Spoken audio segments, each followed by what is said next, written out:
Thank you so much for joining me. Today I'm going to do the final flip through of Into the Forest. She's done. Yay. Into the Forest is, she's a pretty good sized girl. And so she is done. And I'm going to flip through her. Before I do that, I just wanted to let you know that Into the Forest was a collaboration project with Anton at Bontic Vintage Designs. Bontic Vintage Designs on Etsy.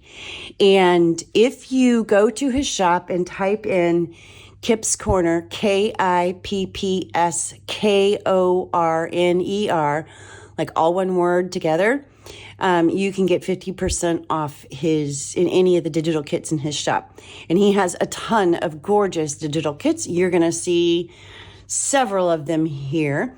Basically, the kits I used were all of the ones that were the forest kits.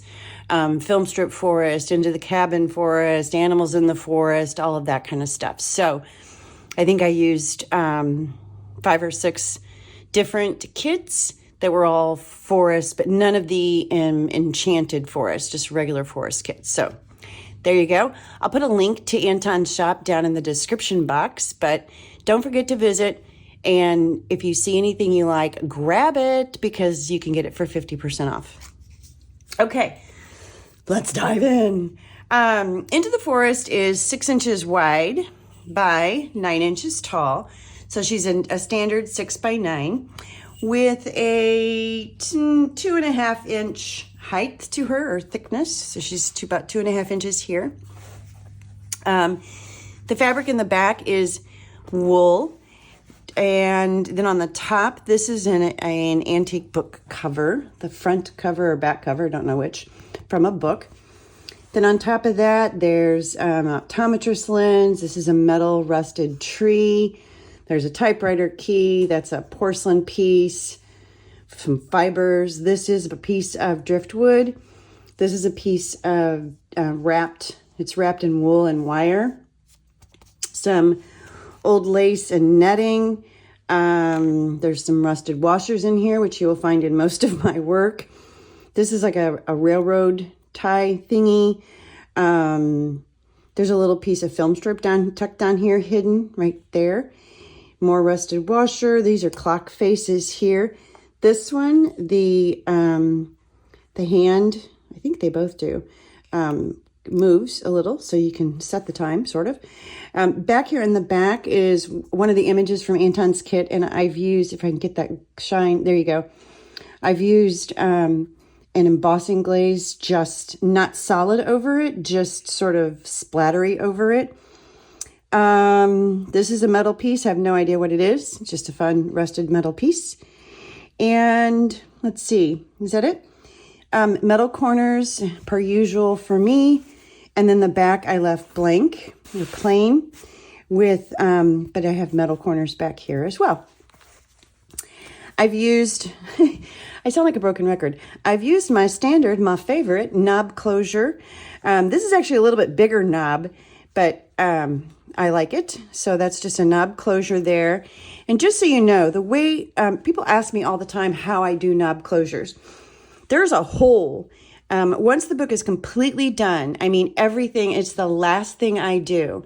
I drill a hole or punch a hole where I want the knob to be, and they come with screws. And so there's a screw right here, and you just screw the two pieces together. I put glue into the shaft of the knob just to give it that extra, longevity. And then in the back, all I do is, this is an eyelet, and I've just taken some sari silk and I've wrapped it through the eyelet, kind of like you would the top of a tag, just run that through the eyelet. So this is removable. Then I take the two pieces, the top and the bottom, there you go, of the sari silk. I wrap it around the knob, and then I tie the bow. And so then you don't have to retie the bow. You can if you want to, or if your book gets overly thick or anything, you might want to, but really all you have to do is just give it a little push down, and you can flip that loop over to close it. So that's why it's one of my favorites, is because you don't have to retie. So there's that. All right, let's get into her. Per usual, inside, front, and back cover, I've got a just a vintage hanky. It's got some dirt on it, you know, like, it looks like, I don't even know what that is. And some little bit of staining. I think there's more staining on the back. Then in the front pocket is a tag I made. And this is just stamping on, you know, a craft cardstock, sewing around it. This is a Seth Apter baked texture. It's there. There's some fibers back here, some hand sewing on here, a little chain stitch, some more fibers, some fabric running behind these. Here's more fiber here, and some more stitching there. And that's it. And then the back is just got a lighter paper, so you definitely could still write on that if you wanted to use it as a journaling tag. And then just a piece from about this time of year in 1896 from a calendar. So that's tucked in there. The inside cover is sort of a quilted fabric. If you can see, there you go, you can see that. So it's really pretty.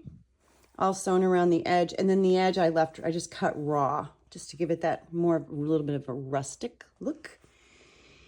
There are 5 signatures in here. The front page of each signature is a heavier cardstock. And I've done just a little collage with a little circle and some fibers and wire on each one of them. Then on this one, this trim is the spine of a book.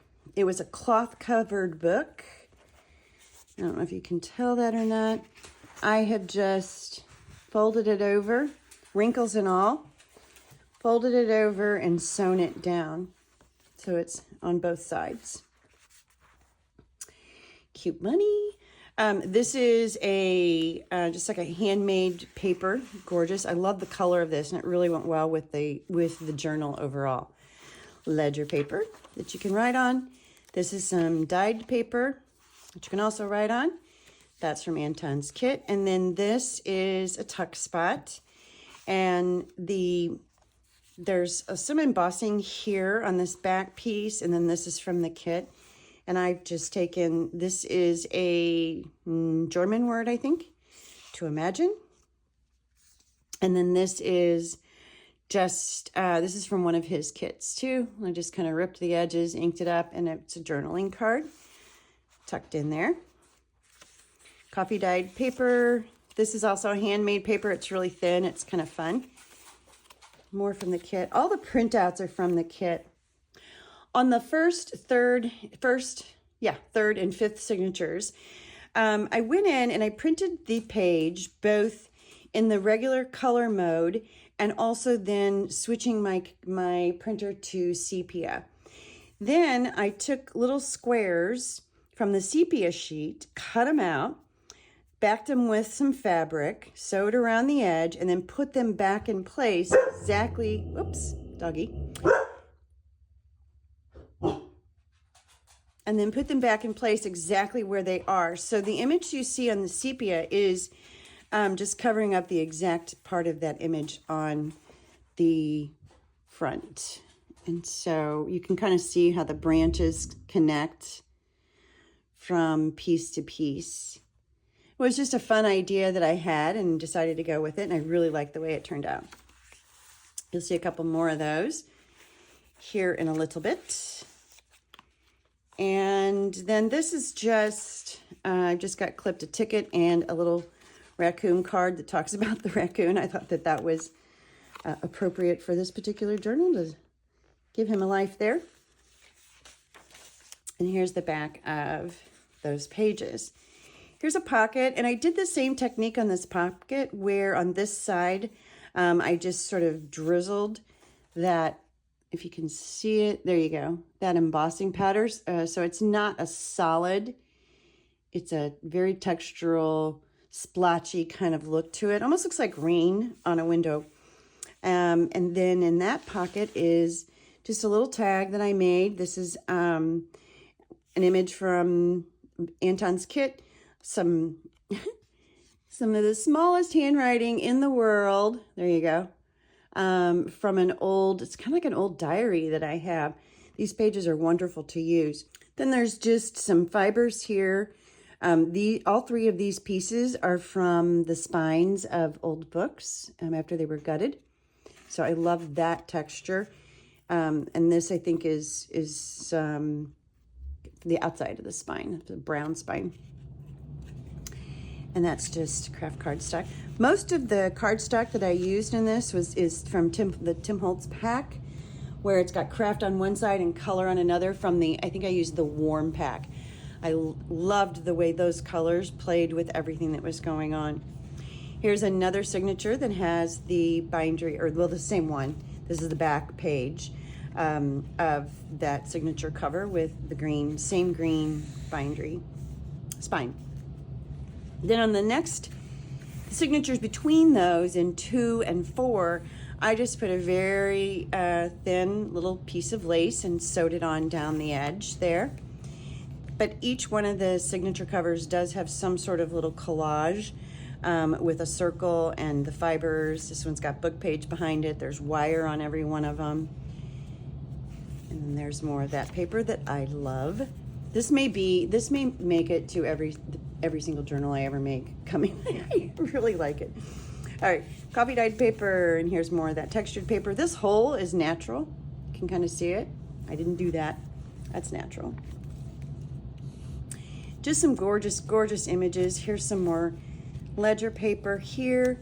This is a little tuck spot that I made, and it's got, I just got it on top of some colored paper, and then inside here is a German poem from a book, and it's talking about snow on the fir tree. So I thought that would be appropriate and really cute. And this is just a piece of I can't talk, can I? A piece of parchment paper that I put between it just because I didn't want it to stick together. It's covered with matte medium, and it's dry now, but at the time it was still a little damp. So anyway, that's why that's there.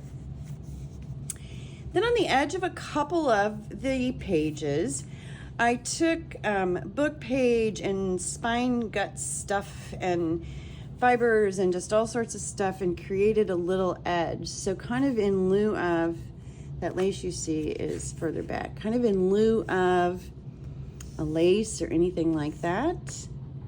This is just a row of what most people would throw in the trash. You can see that. That's from the inside of a book. And then another watch piece. And then on this one, I brought it over to the inside. So you're seeing some of the pieces on the inside as well, or on the back side. More ledger. Another bear.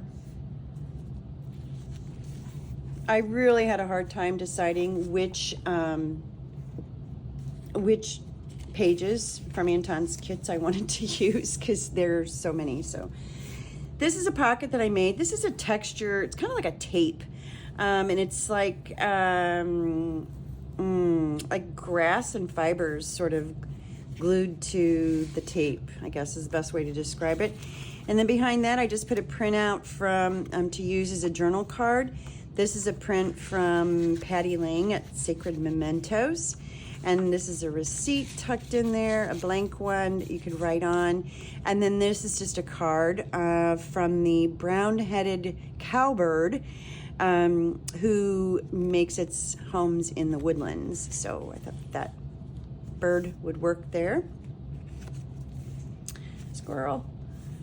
And then this is the end of the second signature and the beginning of the third. So in this one, I also used spine material from a cloth book, and it's basically ripped in half. Half of it is on this side and half is on the back side, and it's just sewn on. More of those little collages, and then here's the back side of it. And I just loved the way the splotchiness and everything played so well with the colors on this bird page. It just really worked out well. So I was kind of happy about that. I'd never done anything like that where I used the spine material, like for the edge of anything. And it was just, if it's a taller book, you know, and you've got the piece, it was kind of fun to find pieces to work.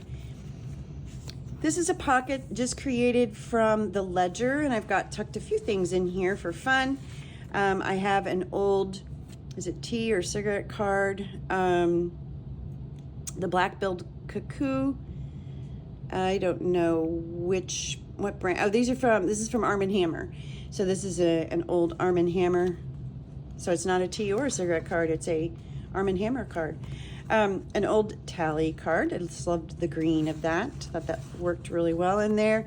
And then just a vocabulary card that says because. So those pieces are in there because.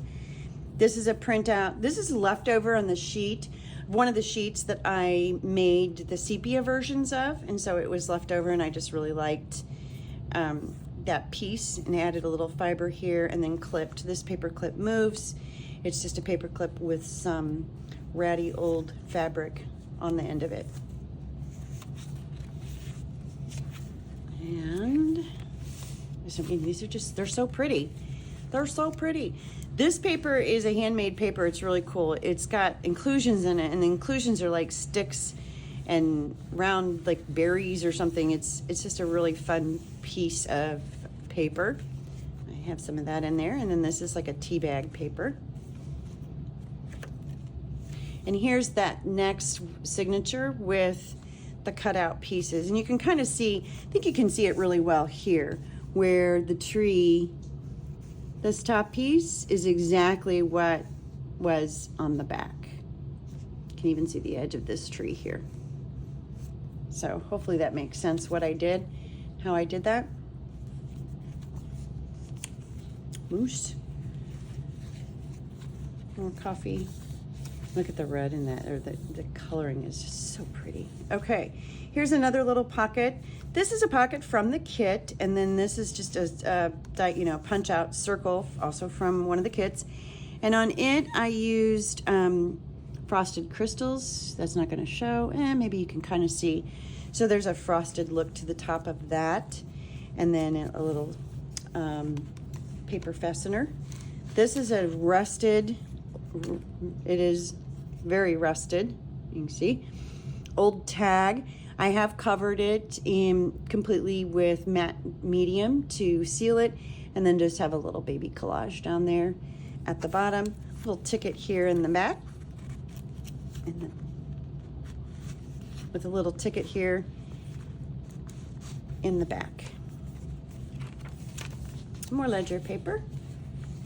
And this, whoops, that's coming out. This is another tuck spot. It's just an old, I like to put real vintage pieces. This is a postcard from 1909 that was mailed. Another little receipt back there, and then a little mini playing card. I thought the green was it's 10 of hearts.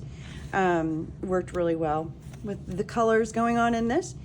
Here's another tag I made. It's kind of a tag on top of a tag. Back here, this is textured. I don't know if you can, from an embossing folder that I got from my friend Michelle at Your Crafting Source. And then this is a print from the kit. Added a little tape here, just some fabric and an old button. And it's also on the craft paper. And it's tucked into a little corner spot from the kit that I've added some fiber and sewn down that edge. Here's the other side of that ripped in half book spine.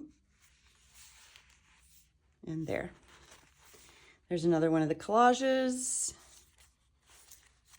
More of this paper. I think there's some of this in every signature. Okay, here's another card. This one is deer. I don't think, yeah, this one was not used.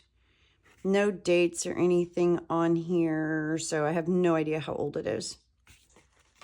Another receipt tucked in there. And then these are real leaves. This is from that strip that I've got, and I covered it also with a coating of matte gel medium. And then it had a little bit of gold, and I wanted to add some more. And so I just went over it with a little bit of gold wax. You can kind of bring out the highlights a little bit. Thought that was fun. There's more of that tea bag paper. There's a moose, an owl. And this is more dyed paper. And this is another piece of that inclusion handmade paper.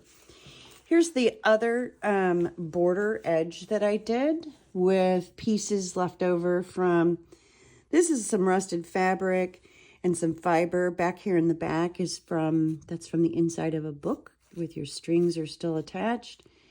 Just some twine.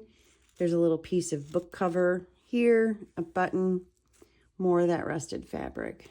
So just a little kind of grouping of stuff just as you go along and fill the space kind of thing. A little bit of that hanging out, a little bit of that coming off too.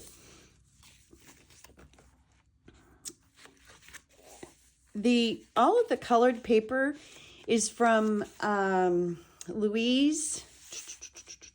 I'll put her link down below too. She also has an Etsy shop. And she also sells occasionally on Patty Ling's channel on Sacred Mementos. And I think that's when I got the paper from Louise.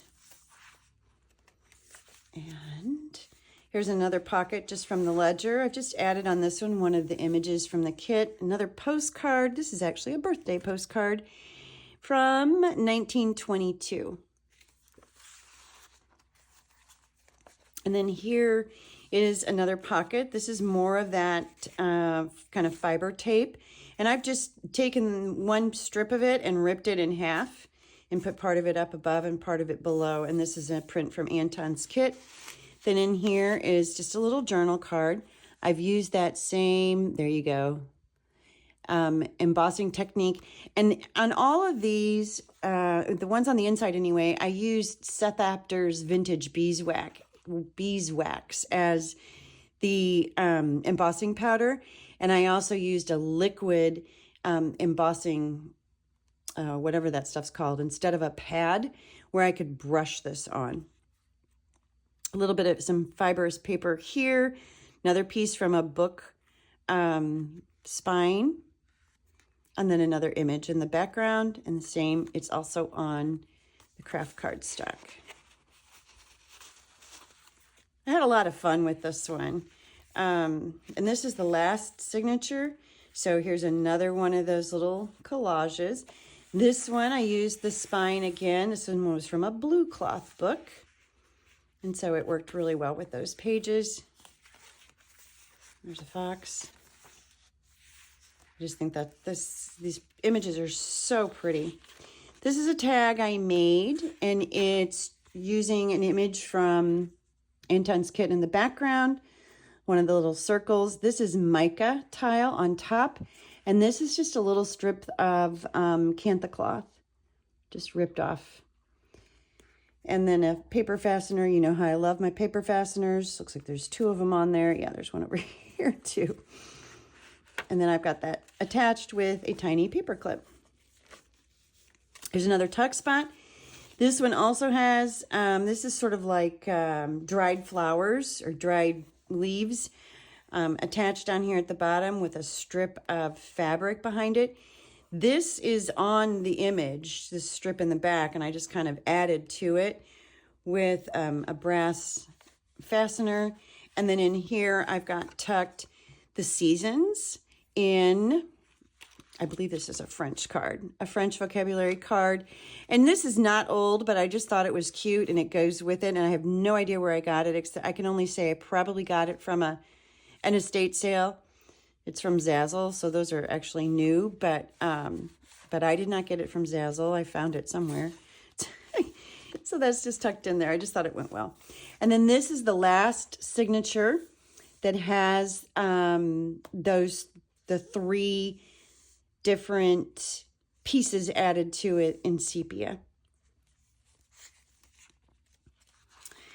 And more paper, more ledger.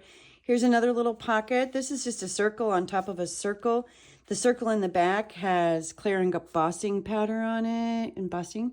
And then the circle on the top is the owl. There's some little, you can see those little hand stitches there off to the side, and that's just affixed to one of the pockets in one of Anton's kits. Then in here I have another bird. I think this is another Arm & Hammer bird card, and another one of the bird cards, a Cooper's Hawk, and another ticket just all tucked in here. If I can get it back, it does fit.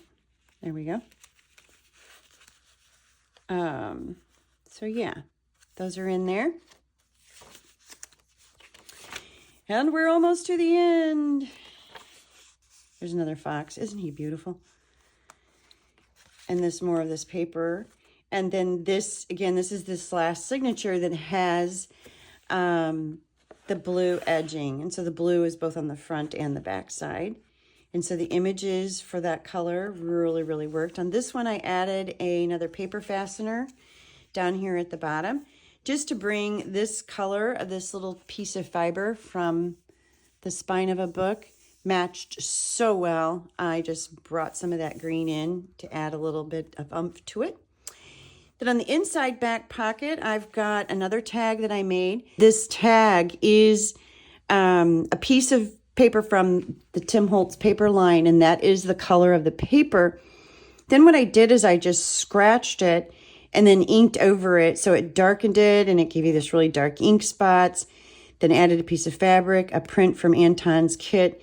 This is actually from the inside, the spine of a book also. So that was my, those were my scraps throughout, is using pieces from the guttings, leftovers from book guttings. And then this is also a piece of spine material right up here at the top, the outer spine, inner spine. So this would have been laid on top of the sewn signatures, glued down, and it's a piece that, just popped right off. I used a satin medium on top in the background, and then everything else is just glued on as is. And then there's another image on the back. So a little tag back there. That was fun to make. And then this is just a card. Again, not old, but it's a cabin in the woods. And I thought it just went, and it's blank on the inside. So you can use the card or write in it and put notes in it and put it back here. And it's called The Clear. That drawing is called The Clearing. And did I say that? Just my little safety pin clipped in here, that this journal is created by Kip's Corner. So that is the end. This one, and I may have already said this, but this was such a fun journal to make. I really just kind of had a blast with it and just dove in and played and, putting everything together and making the pieces and doing the clusters along the sides and all that kind of stuff. It was just a lot of fun. So, this one, like I said, it is spoken for if they choose to move forward with it. If not, if the decision is not to move forward with it, then I will put it in my Etsy shop. Right now, my Etsy shop is completely empty, which is really both awesome and not good at the same time. So I have some items that I want to try to get up there, some supply type items for mixed media and things like that I want to try to get up there soon. And I'm also going to be working on, I have ideas for 4 different journals. Not going to do all 4 of them, at the same time or anything. But I think perhaps even the next video you see, I'm starting a new project for someone, and I'm making 3 of them. It's a mixed media project, and this person is getting them to give as gifts. And so it's an owl themed, so it's right up my alley, and it's going to be an assemblage kind of piece on a wood base. So I'm kind of excited. Really got some cool ideas for it. Each of the 3 are going to be the same but different. And so that's coming up. I have an owl mold that I poured plaster molds this weekend. And so those are curing. It's kind of as soon as I feel like they're, movable. I mean, they're movable, but I don't want to take the chance of breaking any of them because they're really good pours. And so I'll be pulling those out and getting started on that project. And then, like I said, and at least one more journal. Tracy Fox has got some wonderful new kits out that I'm going to be playing with. I just have to decide. I'm kind of antsy to play with her bug stamps and paper and digital kit that she just recently came out. And the stamps are available from Creative Expressions. So I think that's the next one I'm going to maybe get started on. We'll see. Thank you so much for joining me. As always, your support is greatly appreciated. If you're not a subscriber, please consider subscribing. I'm only 300 and some change away from hitting the 5,000 subscriber mark, which is really, really exciting for me. And I've started thinking about what I might do when I hit that mark. And I want to do something kind of cool. So we'll see what that maybe ends up being. If anybody has any ideas, let me know. I'm all ears. Meanwhile, thank you, and I will be back. Bye-bye.